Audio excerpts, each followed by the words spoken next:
Hey, ready, set, and engage, episode 26. Holy cow.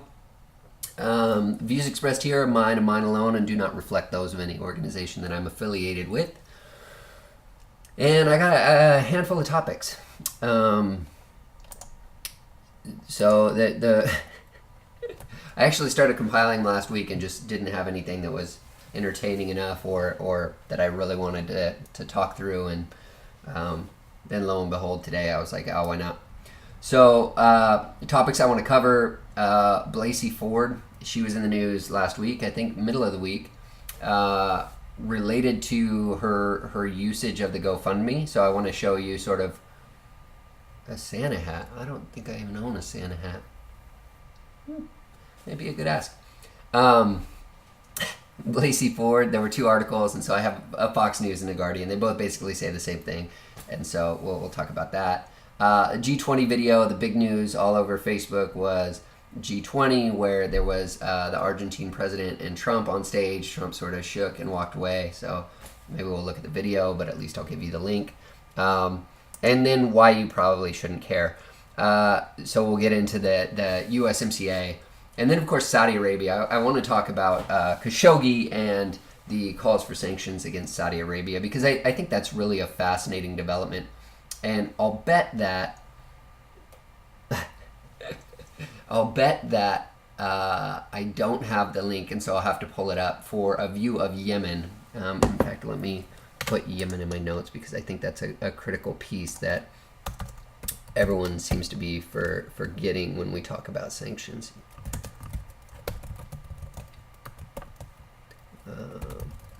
Cool. So, Blasey Ford was in the news, and there's these great articles. So hopefully, if I hit F2, it'll pull up very nicely. She's in the news, and she's in the news again. Basically, and basically it says, hey, during the whole Kavanaugh thing, she got a GoFundMe. It got $600,000. And why I wanted to bring this up is it's very fascinating, because both of them basically say, oh, she's going to take and give them to organizations that donate to or support trauma survivors, which is cool. I mean, that's a good use of the leftover funds. My problem with it is simply that no article, whether that's Fox News or I think the Washington Post was my other source, none of them say how much. So she could have used $559,000 out of this $600,000, and now she's given the leftovers to organizations that support trauma survivors. Cool for the organizations that they're getting some money. It doesn't actually call out which one, and it doesn't say how much. And so it's like, yeah, she's doing this great thing. It does at the bottom mention that Kavanaugh got a whole bunch of money through his GoFundMe, and that he was a gentleman and respected law, and basically said, hey, I can't accept that. So for ethical reasons, he had to turn it down. So good on Kavanaugh. The other part, like, hey, it's cool that some money went to those organizations. Not saying how much feels to me to be a little bit disingenuous. And so, like, it's there. Like, yeah, some money was given. How much, or how much we should praise her for giving this money, I don't know. I mean, nobody tells you how much, and nobody tells you how much of that $600,000 she used, and that's when you talk about she had to stay somewhere else, and had to hire security details and all that stuff. Like, maybe you can't hold that against her. Maybe she should have just disclosed how much was actually left over, and then I wouldn't have anything to bitch about. Cool. So that was Blasey Ford. Again, like the last video, I'll include the links just so that people can look and know that I'm not writing fake web pages in my spare time. So that's Blasey Ford. Little bit interesting, not too crazy interesting. Let's see if I've got the Guardian up over here. This is this is Trump walking off stage, which is awesome. I don't know how the sound's going to be, so I'll just mute it. Shakes the hand. This is the Argentine president. He's like, cool, and goes to leave. you don't hear that they're mic'd up or anything, so I don't know if they were supposed to talk. Nobody really covers. At least I haven't taken the time to figure it out. And then this dude stands up there super awkward, like an award ceremony for high school or something. He's like, I'll just turn my back to everyone because I don't know. So I don't know if it's as big as everyone's making it out to be. Honestly, I don't really care. Like, okay, cool. Social taboo. Trump sort of walked away. Where's my other browser? Trump sort of walked away. Who cares, right? Like, it's a thing. I don't want to talk about sanctions yet. I do want to talk about... so what did we miss when we were all so busy talking about the G20? Yeah, like, I Reddit, I don't care. G20, like, it's interesting because it's a thing that happened, and there were a lot of leaders from some of the top countries around the world.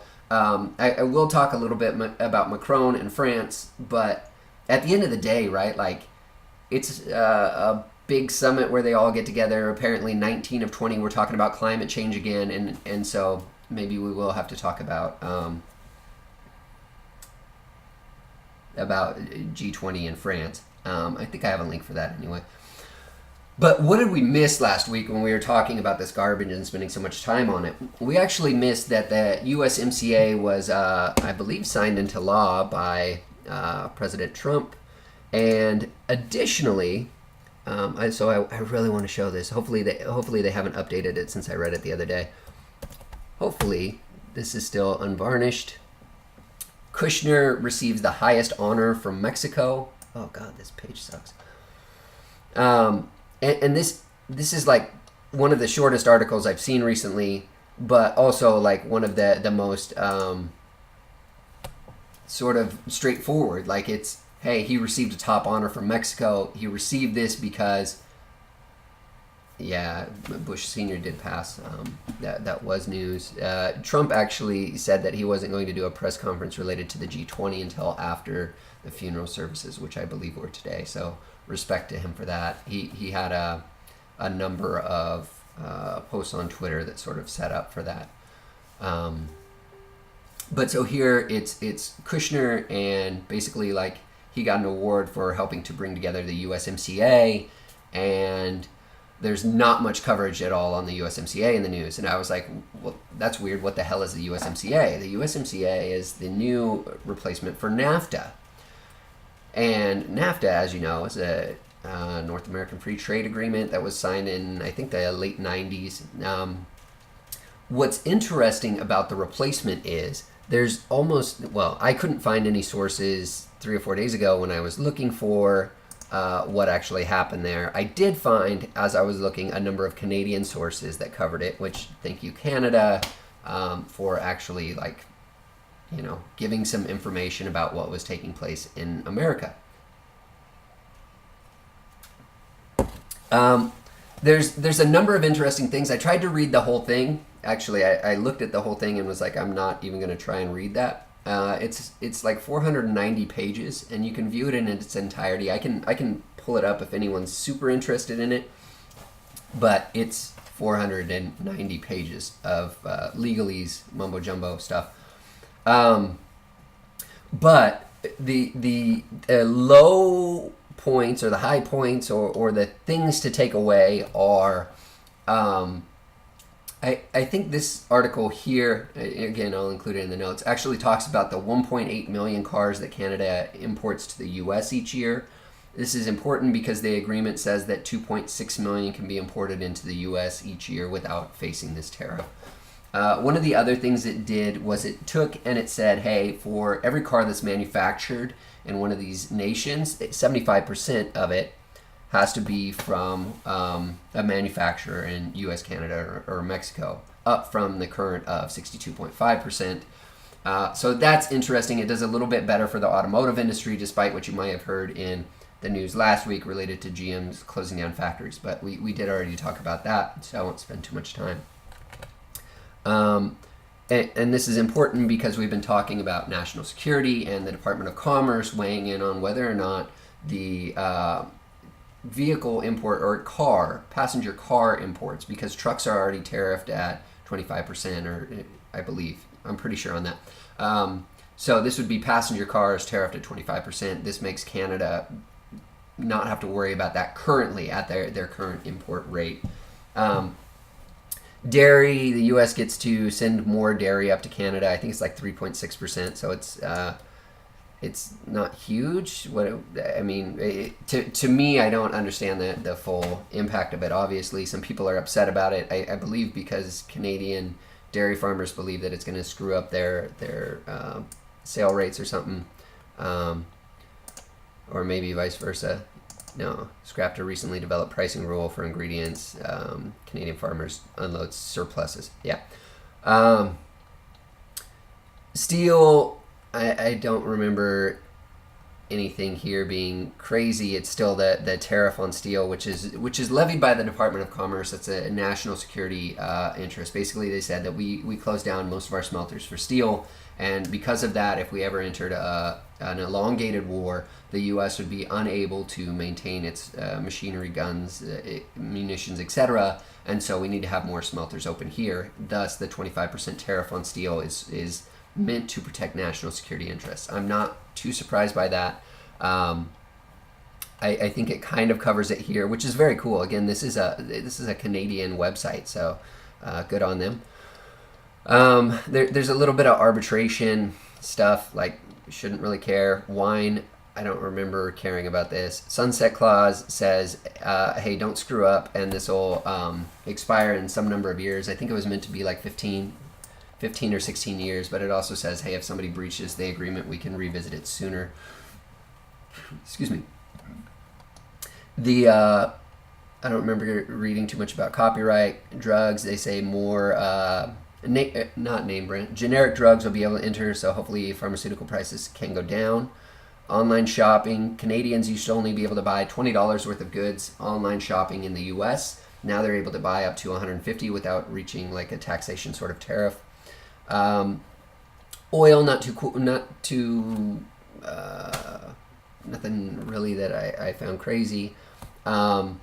Labor is very interesting. So one of the things that goes along with the cars and the manufacturing of cars is that it doesn't cover the percentage here, but I was reading through a bit of the agreement, and it's like 45% or something has to be laborers making over $14 an hour, I believe, is how it's framed, which is interesting because it actually like supports some of the workers. They're not all of the workers, like they're not levying a baseline minimum wage for all workers in the automotive industry, but they are stating that at least like a reasonable bar, almost half of them have to be from skilled laborers making over $14 an hour.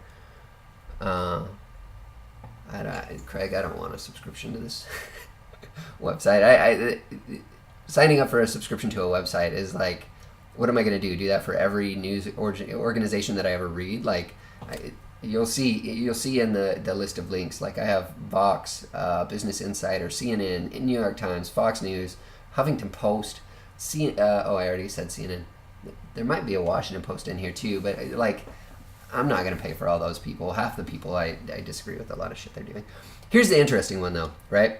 And this basically is insurance policy that says, hey, we talked about all this stuff and how much the automotive industry is going to be sort of more open and allow the freer passage of cars back and forth through these three nations.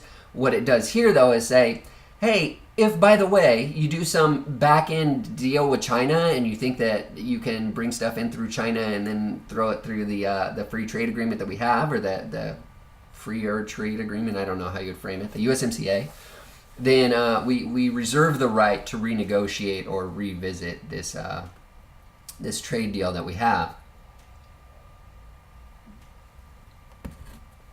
I don't know, Stacy. That's a good question. Probably not. I don't know if it covers that. There was a section on labor, but I don't think it really did anything there. Like it didn't talk heavily about Americans going to work in Canada.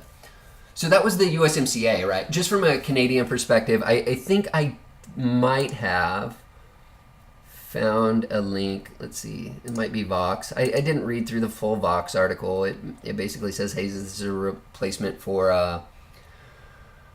NAFTA. There's some things that it did well, which is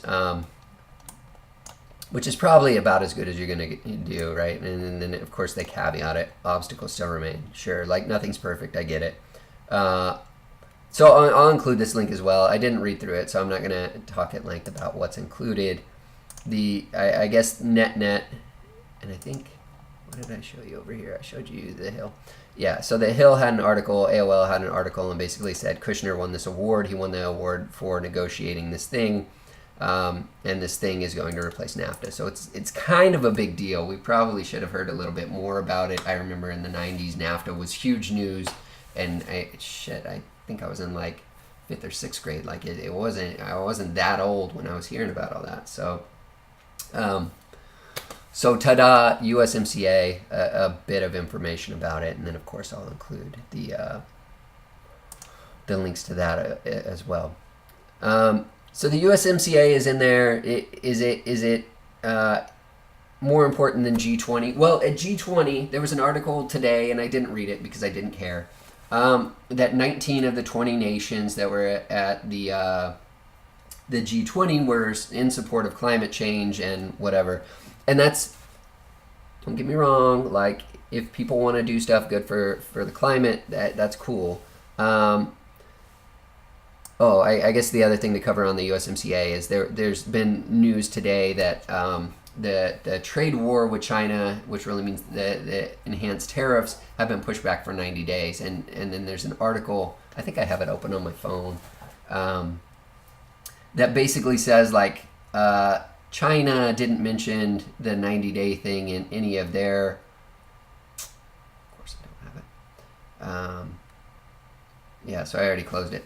That China didn't mention the 90-day pause in any of their official news articles, and okay, they didn't. I don't know what you want from me on this one, right? Like it's like, okay, cool. The link that's on my phone that I wanted to have here was Al Jazeera. You know what? Let's do it this way. Let's do senators. If I could spell, it would be amazing. Tried to kill Yemen bill have been paid. Site aljazeera.com. So let's see if I can find this because it's actually an interesting article, and then we'll include it when we talk about this thing. So basically, the post I was looking for said, "Hi, Zig. No, stay out." Said that China and the U.S. aren't entering into their war. It was supposed to start January 1, and now it's going to be 90 days delayed. The article all the way at the bottom, like again, you always have to go all the way to the bottom, stated that I was going to paste this somewhere. There we go. The article all the way at the bottom stated, I forget. I lost what topic I was talking about. Too much copy and paste and trying to get Ziggy out the garage.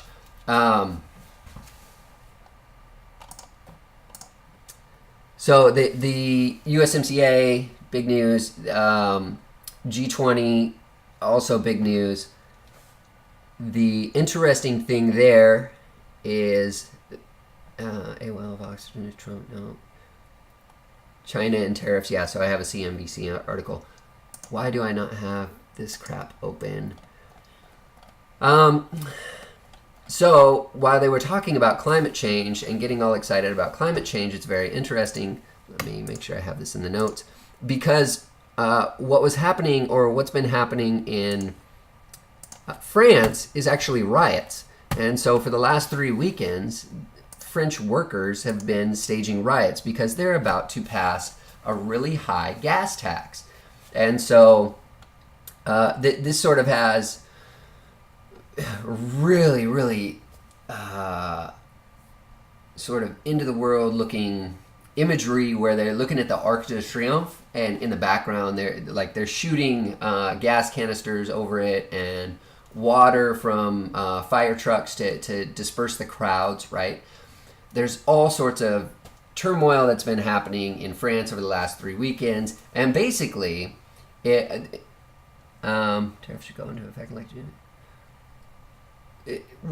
The funny thing is, and I covered it last week, is that GM hasn't benefited at all from Trump's tax plan yet. Like, basically because they essentially deferred their taxes back in 2009 when the recession sort of crippled them, and so they're still paying off that debt. And so even though the Trump tax plan has helped out, it hasn't necessarily benefited GM at this point. Secondarily is that the plants that GM is closing down are manufacturing stuff that nobody's really buying. There's a type of Cadillac, there's the Chevy Cruze or whatever, Chevy Cruze, I think, and a number of vehicles that are selling in low numbers. So they're actually like curbing the manufacture of those vehicles, and they're not saying those 4 plants that are closing down will be the ones that wind up being used for electric vehicles, but they are pivoting towards autonomous and electric vehicles. So I think the GM thing is sort of overhyped. At the end of the day, I don't think it's that troubling or really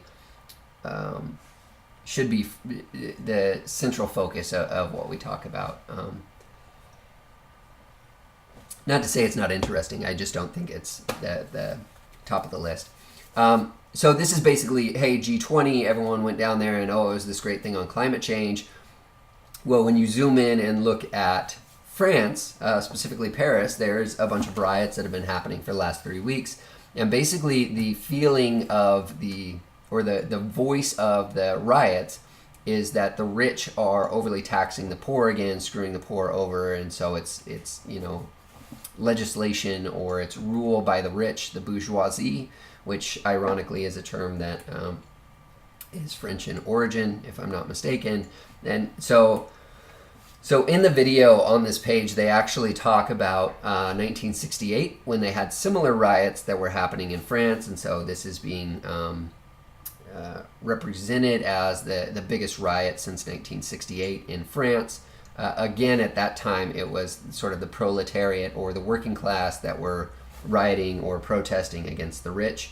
And then, of course, when you talk about when was the French Revolution? Early 1800s. It was this similar sort of thing. Like, basically, the rich talked the king into giving up his power, then took over this power, then killed the king and Marie Antoinette, and made Marie Antoinette look stupid. Of course, they let them eat cake, and then eventually 20 years later, when that government went to shit, I believe is when Napoleon came in and did a military coup of the government to restore sort of a Republican model. So anyway, the point is, G20, like, everyone's been talking about how Trump walked off stage and said, "I'm ready to go," or "let's get out of here," or whatever the hell he said. The reality is that maybe we should have been paying attention to what they were talking about at the G20, which is climate change, and I don't think Trump has an appetite for that. Like, I've been watching a lot of fun videos that talk about the last ice age that we came out of 12,600 years ago, and the area I'm in is actually carved out from glaciers. The Snoqualmie Valley, or the North Bend Valley, is carved from glaciers 12,000 years ago. And so when you talk about climate change, it's quite a bit warmer than it was back then, granted, but 12,000 years ago we didn't have cars. Sure, it might have been the War of 1812. Sounds about right time frame. I don't remember. I'd want to look it up. Anyway, so Macron, France is doing a bunch of riots related to climate change and gas tax. In Washington State, we actually barely dodged a heavy gas tax that would have screwed over the poor and middle class. What was it? Initiative 1631. So I'm kind of excited we dodged it. It's kind of interesting to see that it's causing such a stink over in France, despite them being in support of the Paris Accord and so much to combat global warming. I have this open, but I think I wanted to talk about something else first, which was... Oh, there's my Riots link. Oh, okay. So I did have ZDNet. So ZDNet is just a tech site, right? And they have this post, and it says the worst tech failures of 2018. Rough year for technology, maybe. Anxiety-inducing social networks, buggy mobile phones, to glitchy operating systems, and killer driverless cars. Interesting sort of apocalyptic view. First thing they do, they go after Facebook with this guy on the cover. So the old Senator Palpatine sitting there is George Soros. George Soros is a billionaire that funds the Open Society Foundation, who's a liberal think tank and tries to overthrow governments. They've had a heavy hand related to Ukraine. And so him saying that Facebook is so bad because they haven't, how do they frame it? It's basically they haven't culled all the conservative viewpoints from Facebook. So first of all, Facebook did shut down InfoWars, okay?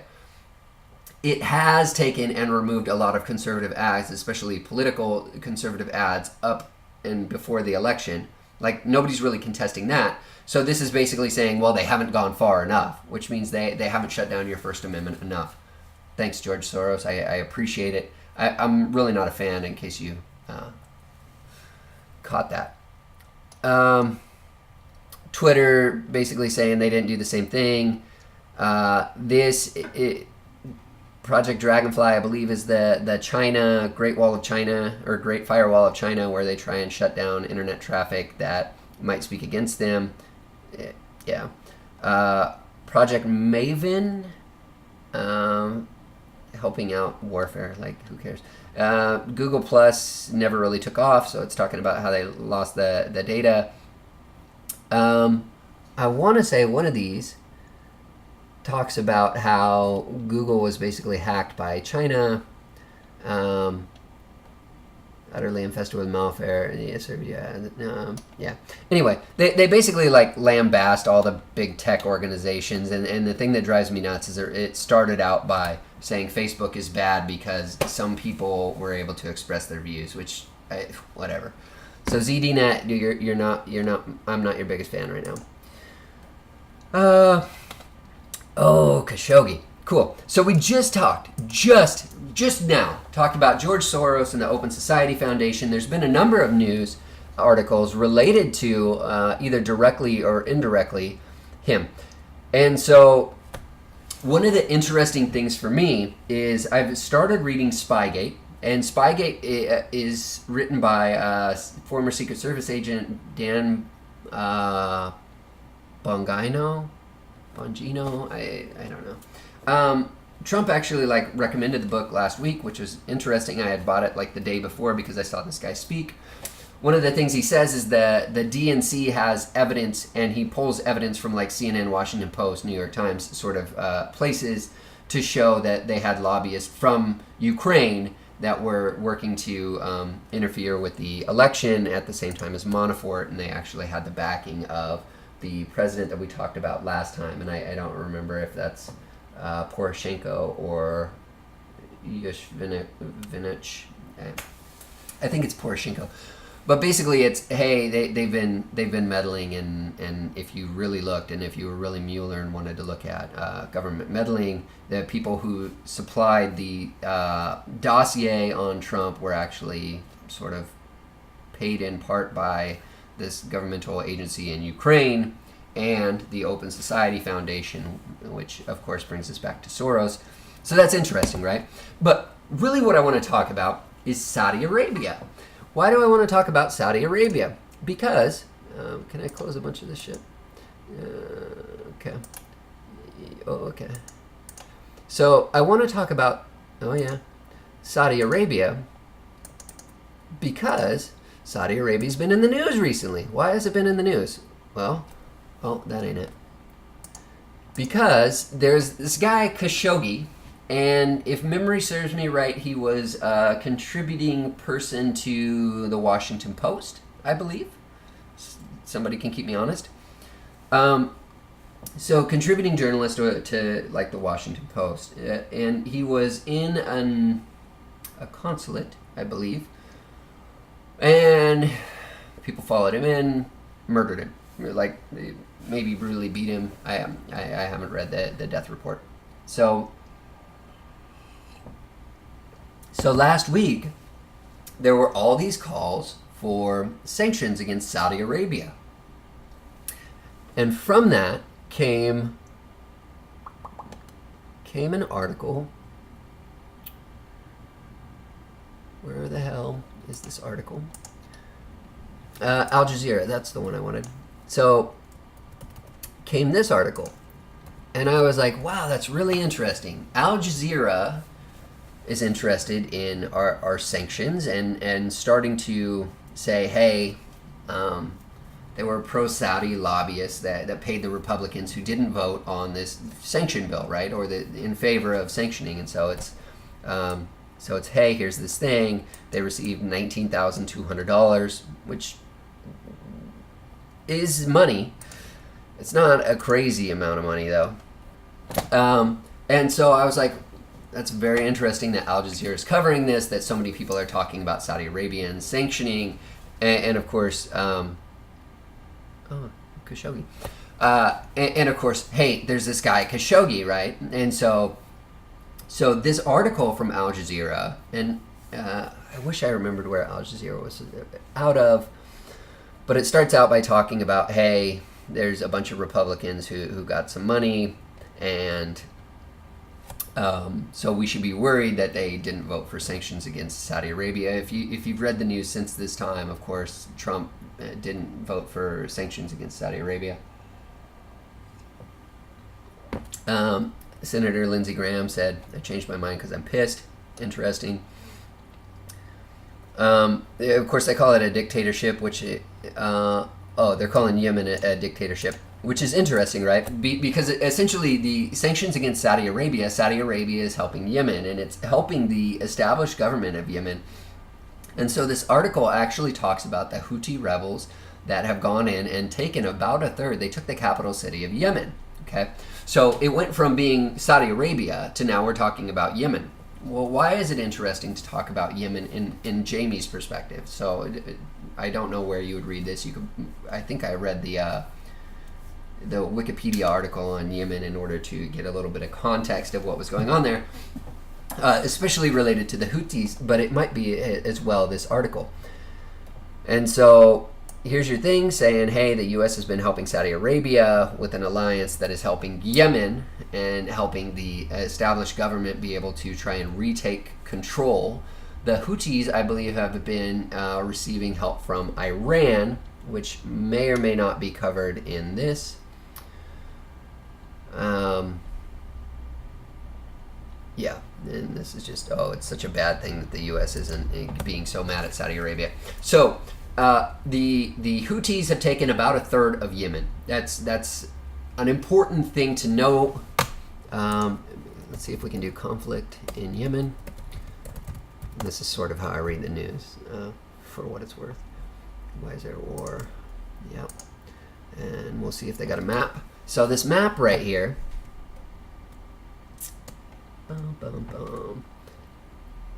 Hopefully it zoomed in.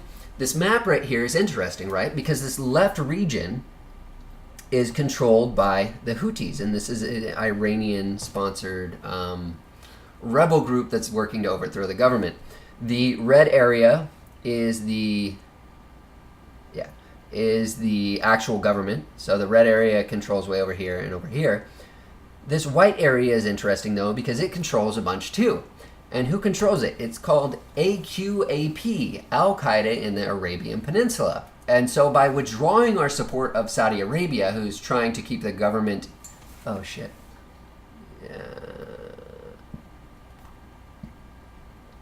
Maybe right there.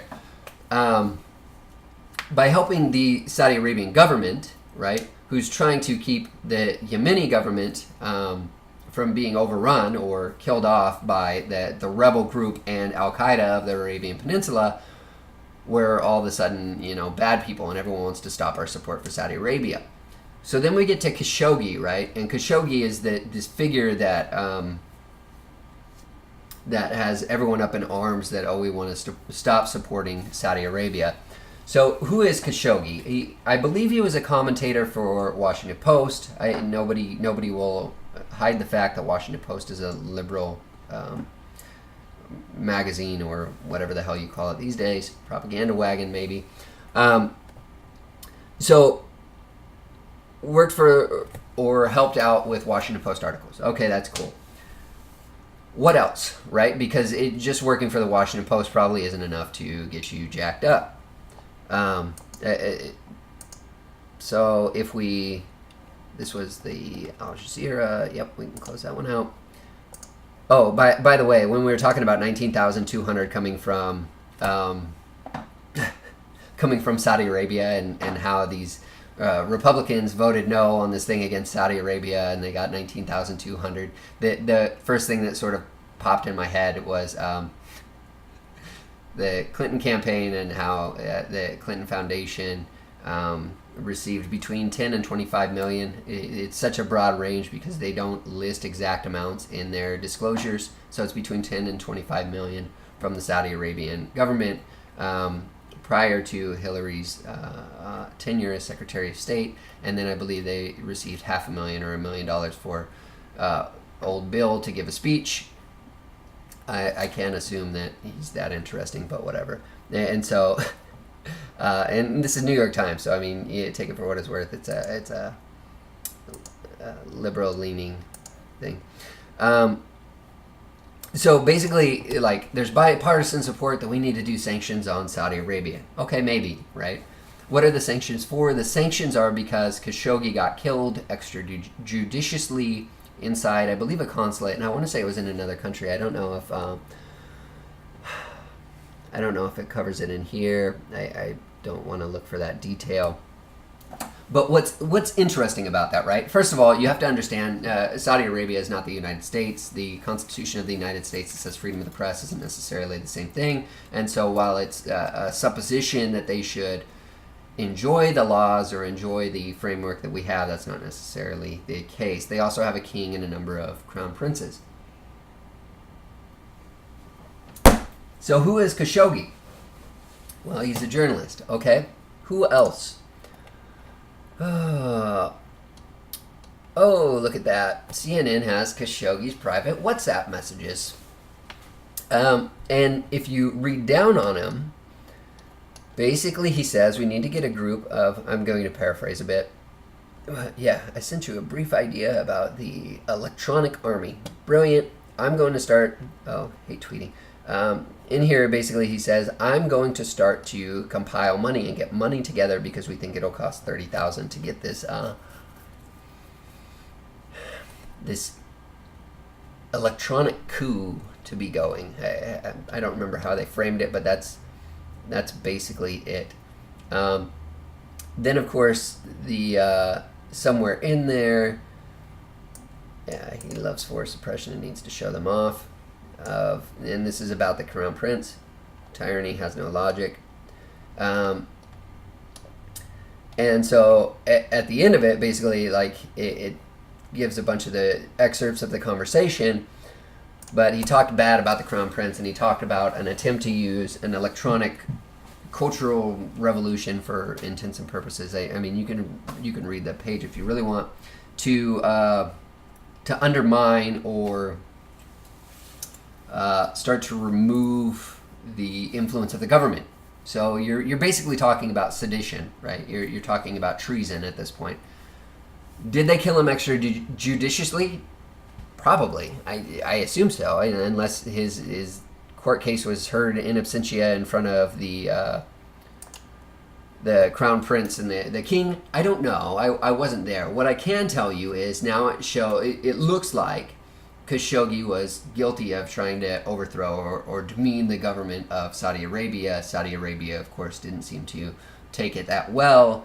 And then all of a sudden, we're in this state where the newspapers are telling us, oh, we need to put sanctions against Saudi Arabia because they killed this guy and he was just a journalist. Well, if you're trying to overthrow a government, I would dare say you're not just a journalist.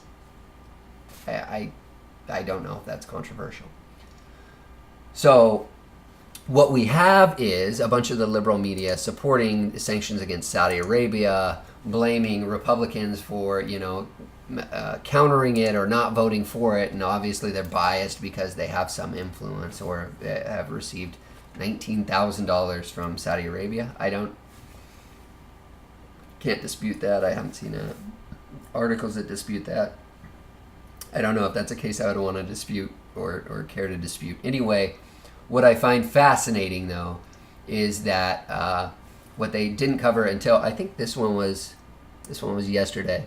What they didn't cover until yesterday was, of course, that Khashoggi was talking with a Canadian buddy who's an expatriate of Saudi Arabia, attempting to demean or overthrow the government. And so at the end of the day, like, how a country handles treason probably has to do with their laws. If they handled this within their laws, which said, hey, sedition or treason at any extent in or outside our borders can be met with force, then I don't know. He's not simply a journalist, though, at this point. Like, there's evidence in a CNN post, of all things, that suggests he's not just a journalist. He's actually trying to degrade the government. So the whole thing on Saudi Arabia, while it's interesting, it also seems a little bit disingenuous that we're spending so much time focusing on it.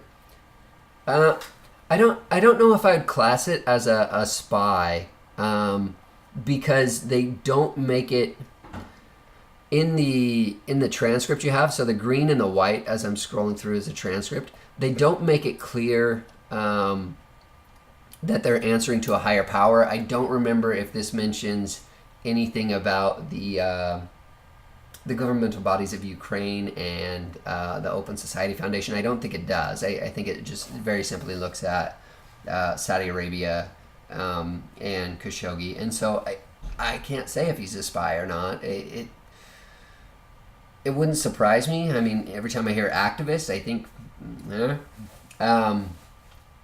but at this point, we can't draw that line. Like, I don't want to go out on a limb and say, yeah, I draw that line. It definitely classifies him as an activist, and so you could say activist, but I don't know if we can say terrorist or spy or anything like that. Like seditionist, sure.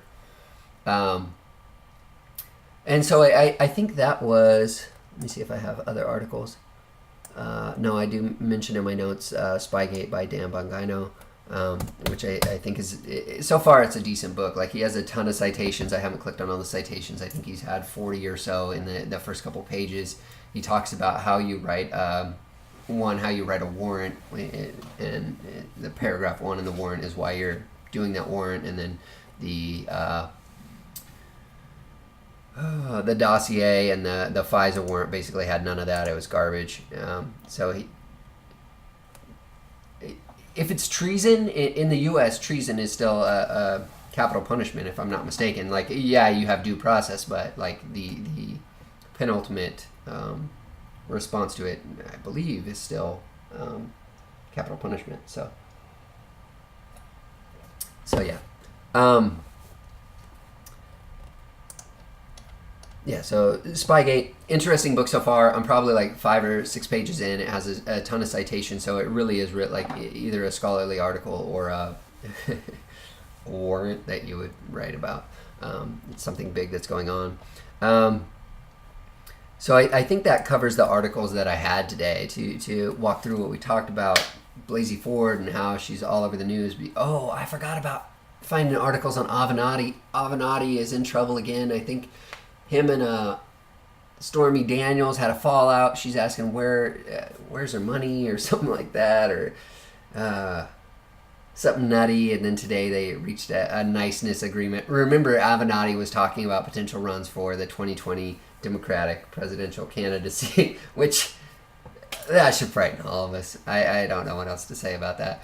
So again, Blasey Ford, she had a GoFundMe. Some of it went to trauma survivors. No disclosure on how much, no way to determine how much. It's a good gesture, but how much of a gesture versus saying, well, there was 600,000 and she donated what was left. It's not she put 600,000 that was given to her towards these trauma survivors or whatever organization. I don't think it even calls that an organization. It's simply she gave some money towards trauma survivors out of that $600,000 after whatever she had spent. So good. Not sure how good. G20, again, it had Trump walking out. The Trump walking out, like, it looked pretty comical. He basically left that dude hanging. That dude was, like, lost up on stage. I don't know if that was just a photograph stage where people were supposed to come in and move out, or if it was actually they were going to give a speech. Considering he turned his back to the audience, I would assume there was no speech, and it was meant to be sort of a pictures and go. USMCA, the biggest news you didn't hear about last week, which is the US-Mexico-Canada agreement, the replacement of NAFTA, the same thing that Jared Kushner got an award for, and big news that of course, the journalism doesn't seem to care about. Then the last thing we talked about was Saudi Arabia, the sanctions or potential sanctions against Saudi Arabia. Of course, Saudi Arabia says, hey, don't do this. It's a bad idea. That's the warns against. I believe Russia is actually helping support Saudi Arabia in their defense of Yemen, if I'm not mistaken. Could be wrong on that. If it is, great. If it's not, all right. But Khashoggi isn't just simply a journalist. He was working with somebody else in hopes of using a technical or an electronic revolution to sort of demean or undermine the government, which kind of puts him or pits him as a seditionist or a traitor, treasonist. I don't know, however you want to class him. And so it might be not as cut and dry as what they were pinning at last week. And of course, the Washington Post article that says, "Oh, Republicans got $19,000, so they must be, that must be why they're against it," sort of misses the point that the Clinton Foundation got somewhere between $10 and $25 million at one stint, and then $500,000 to $1 million at another for Bill's speech to the Friends of Saudi Arabia. All that long spoken is just maybe we should leave other countries alone and quit trying to rule them like we would rule ourselves. Maybe we should get ourselves in order and stop talking about socialism and these liberal policies and ideas that are just so far-fetched outside of the Republic and the consideration of the 10th Amendment within the United States.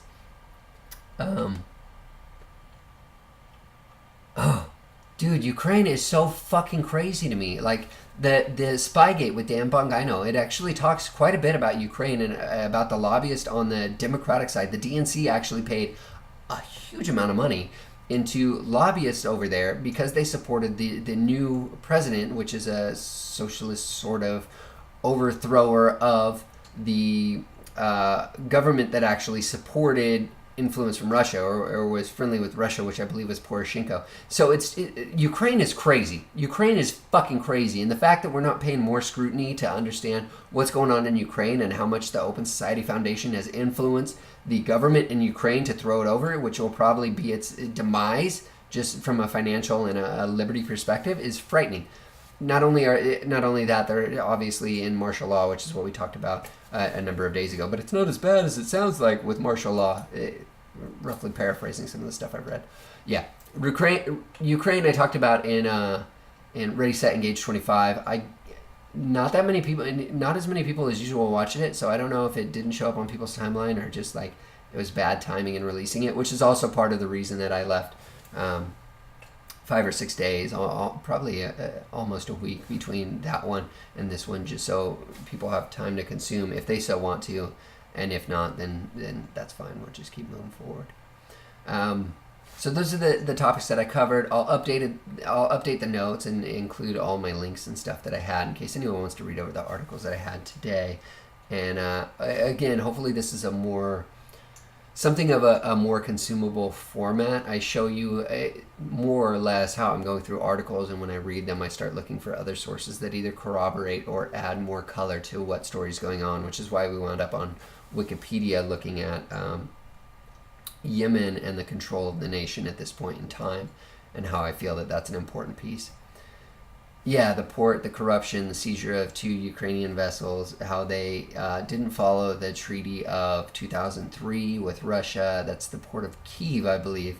I covered a lot of that in episode 25 because I did feel like it was a frightening piece of frightening piece of propaganda that was being fed to us, as opposed to what actually happened and the concerns that you should have. And so I talk through like how I read that and why it's important to understand the language that the news source is using, sort of like what I did today in I think the Blasey Ford article, just related to, hey, it says she donated what was left, and what was left is never confirmed or attested to. It's just sort of this fluffy number. Hopefully this is interesting. Hopefully it provides a little bit of how I read news and allows you a little bit more color on either what was in the news that you saw or what you might have missed in the news. And with that, I'll call it a wrap. That's Ready, Set, Engage, episode 26. Thank you so much.